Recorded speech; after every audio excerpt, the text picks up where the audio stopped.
अस्सलाम वालेकुम दोस्तों, कल रात निगरान वज़ीर दाखिला सरफराज बुगती ने खुले आम कहा कि ये बात दुरुस्त है, स्मगलिंग सिक्योरिटी एजेंसियों की नाक के नीचे होती है। स्मगलिंग ट्रकों पर होती है, ऊँटों पर तो नहीं होती कि पता ना लगे। आर्मी चीफ ने इस पर क्या वादा किया वो भी सरफराज बुगती ने बताया। तो क्या लेफ्टिनेंट जनरल आसिफ गफूर के लिए यहाँ पर मुश्किलात पैदा होने जा रही हैं, इस पर बात करते हैं। साथ रिकोडिक गोल्ड माइंस का तो पाकिस्तानियों को मालूम है कि इसमें अरबों डॉलर्स का सोना मौजूद है, लेकिन आवाम को सैंडक बलूचिस्तान का नहीं पता कि कितने अरब डॉलर्स के गोल्ड रिजर्व्स वहाँ पर मौजूद हैं और धड़ाधड़ वहाँ से चोरी भी हो रहे हैं, या कुछ हद तक आप कह सकते हैं कि चोरी हो रहे हैं। इस पर कुछ डिटेल सामने आई हैं, वो भी आपके सामने रखेंगे। वीडियो में आगे बढ़ने से पहले दोस्तों इस वीडियो को लाइक भी करें। अब जब से आर्मी चीफ ने स्मगलिंग के ख़िलाफ़ क्रैक डाउन शुरू किया है, इसके बाद से जनरल आसिफ गफूर पर भी इल्ज़ाम लगते रहे हैं कि एक्शन तो आप ले रहे हैं, लेकिन बलूचिस्तान में कोर कमांडर के बिना स्मगलिंग नामुमकिन है। तो जनरल आसिफ गफूर पर प्रेशर तो यहाँ भी आया, लेकिन कल जब निगरान वज़ीर दाखिला सरफराज बुगती ने कहा कि मैं कह दूँ कि स्मगलिंग में कोई भी सिक्योरिटी एहलकार मुलविस नहीं, ये मुनासिब नहीं, यानी कि सब जवानों को क्लियर कर दिया जाए और बस सिविलियंस को ही पकड़ा जाए, तो ऐसा तो मुमकिन नहीं। उन्होंने कहा कि आर्मी चीफ से मेरी बात हुई है। आर्मी चीफ ने वाज़िया कहा है कि जो सिक्योरिटी एहलकार स्मगलिंग में मुलविस होगा इसका कोर्ट मार्शल किया जाएगा। ये बहुत बड़ी बात कर दी है आर्मी चीफ ने, और अगर वाकई में ही ऐसा हुआ तो मुल्क फिर आप कह सकते हैं कि सही मायनों में आगे बढ़ेगा। अब जनरल आसिफ गफूर की तरफ सब क्यों देख रहे हैं, इनकी तरफ उंगलियां क्यों उठाई जा रही हैं, क्या इनके साथ हो सकता है, इस पर भी बात करते हैं। देखें, शिबर जैदी ने तो अपनी स्टेटमेंट में वाज़िया कह दिया था कि जब पीटीआई ने स्मगलिंग पर हाथ डाला था बलूचिस्तान में, तो उस वक्त के कोर कमांडर ने मुझे वार्निंग जारी कर दी थी कि आप बहुत तेज़ चल रहे हैं, खुद को रोकें। वो तो यहाँ तक कहते हैं कि फिर तो मुझे मेरी जान की फ़िक्र पड़ गई थी और मैंने अपनी सिक्योरिटी बढ़ा दी थी, जबकि मेरे एक बंदे को बलूचिस्तान में कत्ल भी कर दिया गया था। तो इस कदर हमें डरा दिया गया था वहाँ पर कि हम स्मगलिंग के ख़िलाफ़ एक्शन ना लें। अब जनरल आसिफ गफूर के मुखालफीन भी इसी स्टेटमेंट को इस्तेमाल करते हैं इनके ख़िलाफ़ भी, कि इस वक्त वो भी कोर कमांडर हैं, तो क्या उनके नीचे ये सब हो रहा है। और कल सरफराज बुगती ने जो वाज़िया किया है कि कोर्ट मार्शल होगा, तो क्या बड़े जर्नलों पर भी ये लगेगा या सिर्फ छोटे मेजर कैप्टन को बली का बकरा बनाया जाएगा।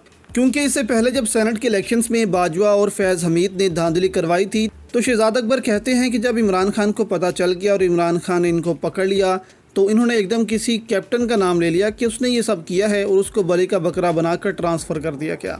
तो इस किस्म की चीज़ें यहाँ पर नहीं होनी चाहिए, असल मुजरिमों को यहाँ पर पकड़ना चाहिए।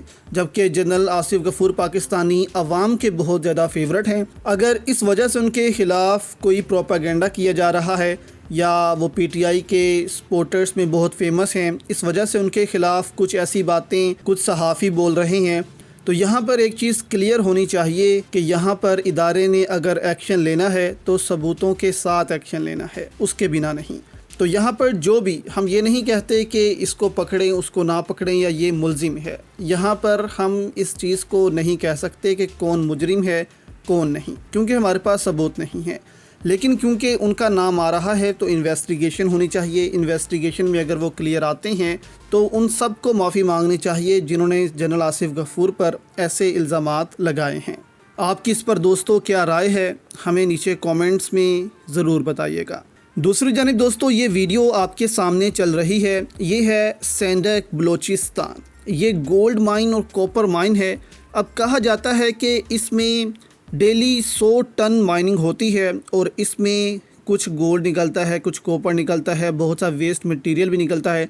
अब 10 साल के लिए चीनी कंपनी को ये माइन दी गई थी लीज़ पर कि इससे आप सोना निकालें, ख़ुद भी मुनाफा कमाएं, पाकिस्तान को भी दें, कमीशन भी दें, लोगों को सबको खिलाएं। लेकिन वहाँ की आवाम को कुछ नहीं मिल रहा। यहाँ से आप देखें कि पूरे पाकिस्तान को रिकोडिक का तो पता है कि इसमें अरबों डॉलर्स का सोना मौजूद है, لیکن سینڈک بلوچستان کا کسی کو نہیں پتا، نہ گوگل پر اس کی اتنی سرچز ہیں کہ یہاں پر کتنا سونا موجود ہے، کتنے ریزروز ہیں یہاں پر، تو اس چیز کا کسی کو بھی نہیں پتا۔ تو یہاں پر کہا جاتا ہے کہ سینڈک بلوچستان میں بہت زیادہ کرپشن ہو رہی ہے۔ حال ہی میں رپورٹ آئی تھی کہ اس سال پاکستان نے $72 ملین کا پروفٹ حاصل کیا ہے اس مائن سے، جبکہ یہ کچھ بھی نہیں۔ آپ کہہ سکتے ہیں کہ یہ آٹے میں نمک کے برابر ہے۔ یہاں پر پاکستان کو اس مائن سے $1 ارب، $2 ارب اتنا پروفٹ ہونا چاہیے ہر سال، لیکن یہ نہیں ہوتا۔ مڈل مین جو اس میں ملوث ہیں وہ یہاں سے سارا پیسہ نکال جاتے ہیں اور وہاں کی عوام کو کچھ بھی نہیں ملتا، نہ وہاں جابز ہیں، نہ وہاں کوئی ترقیاتی کام ہو رہے ہیں سینڈک میں، جبکہ سارا سونا وہاں سے نکل رہا ہے۔ تو اس چیز کو ہمیں دیکھنا چاہیے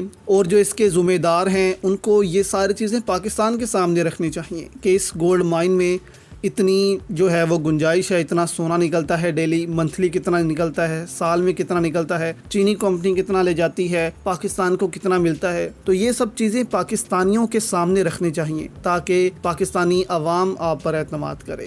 جبکہ اب کہا جا رہا ہے کہ چینی کمپنی جو ہے وہ 15 سال کے لیے مزید اس مائن کو رکھنا چاہتی ہے لیز پر اور معاہدے کرتی پھر رہی ہے تاکہ وہ 15 سال اور اس سے کمائے۔ تو آپ دیکھ سکتے ہیں کہ یہ کتنی بڑی مائن ہوگی کہ 10 سال پہلے اور 15 سال اب اور اس مائن سے چینی کمپنیاں کما رہی ہیں۔ عادل راجہ نے بھی اس پر خدشے کا اظہار کیا ہے کہ یہ سب اب ہو رہا ہے اور میری جو نیوز ہیں اس کو کنفرم کیا جا رہا ہے میڈیا کے تھرو بھی۔ تو عادل راجہ نے بھی اس پر ٹویٹ کی تھی۔